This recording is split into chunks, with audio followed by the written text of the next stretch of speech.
Miami is a subtropical city located in the Sunshine State, Florida, in between the Everglades and the North Atlantic Ocean.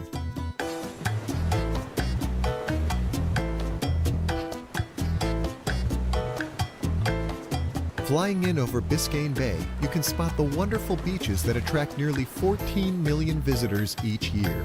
Welcome to Florida's Cultural Center and the diverse mix that represents Miami. The palm tree-lined city is known for its stunning beaches, Art Deco district, Latin culture, and 24-hour lifestyle.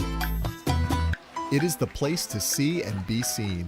Even the zoo residents put on a show. Miami. Eso llegaría después.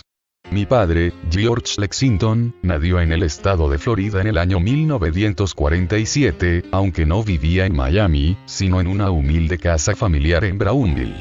Vivía junto a sus padres y 7 hermanos, y no eran una familia adinerada.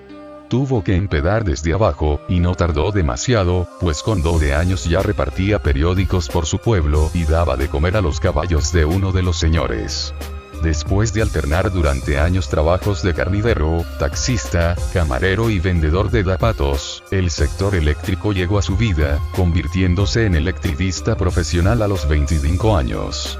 Junto a un par de compañeros, creó su propia mini empresa, en la cual trabajó durante otros 5 años. Tras nacer mi hermano y mi hermana, decidió dejar aquello para dedicarse al sector energético, y así fue como nació Lexington Electric. Fue un visionario.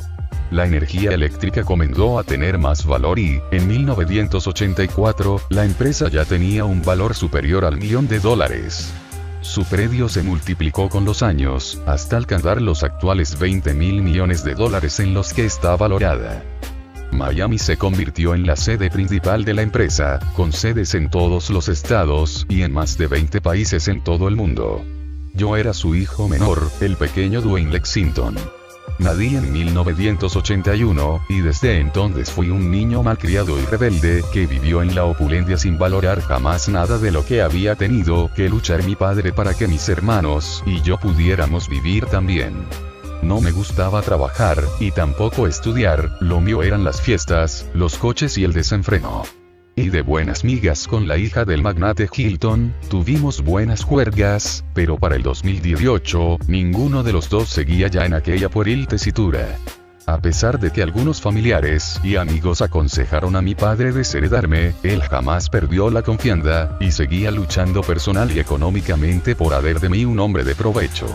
Llegado el nuevo milenio, comprendí que debía honrar a mi familia, por lo que estudié empresariales y viajé por el mundo, ya no como un turista sediento de lujos y jolgorio, sino como un hombre que deseaba aprender de los mejores del mundo empresarial y financiero. A pesar de ser el último de la casa, mi padre me nombró accionista de la empresa al cumplir los 25, fue, de hecho, mi regalo de cumpleaños. Todavía recuerdo cómo me cogió de los hombros para decirme que había llegado el momento de demostrar que era un hombre, así como de hacer que se sintiera orgulloso de mí. Yo le juré que haría lo imposible porque así fuera, y, a día de hoy, sigo siendo fiel a mi juramento. Mi padre era un gran hombre, un millonario comprometido con el medio ambiente, las personas y también los animales. Se hizo vegetariano al cumplir los 40 años, y apostó siempre porque la electricidad sustituyese al combustible fósil. Era alguien admirado y querido por sus empleados, y también por la mayoría de quienes aparecían en la lista Forbes, incluso Donald Trump, magnate y presidente de los Estados Unidos de América, había sabido llevarse bien con mi padre a pesar de sus discrepancias. Las amistades de mi padre no siempre fueron positivas. En el año 2014, un curioso hombre llegó a la ciudad junto a algunos grupos e instituciones no gubernamentales. Ofrecía charlas acerca de diferentes cuestiones ambientales y sociales, y mi padre no tardó en entablar relación con él. Los cambios en mi padre no fueron poco visibles desde que empezó a hablar con aquel hombre. De pronto, comenzó a volverse mucho más espiritual y místico, con la cabeza en otros mundos. Con frecuencia hablaba de vidas pasadas y futuras, de la necesidad de aprender a amar y mostrar a todo el mundo que el camino de la luz solo podría recorrerse potenciando lo interior.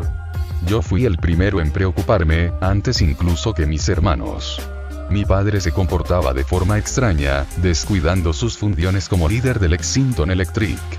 Yo intentaba hablar con él, instarle a no olvidar quién era y aquello que, como millonario y filántropo, no debía dejar de aportar al mundo. Para cuando mis hermanos quisieron preocuparse, mi padre ya tenía totalmente sorbido el cerebro.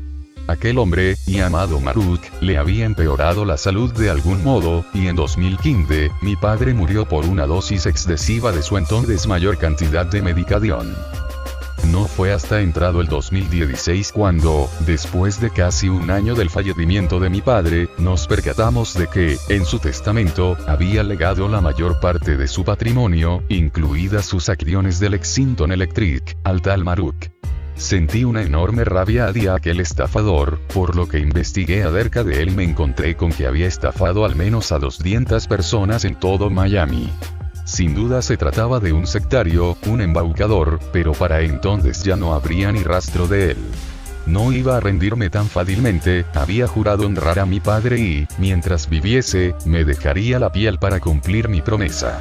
Empecé a hablar con todos mis conocidos.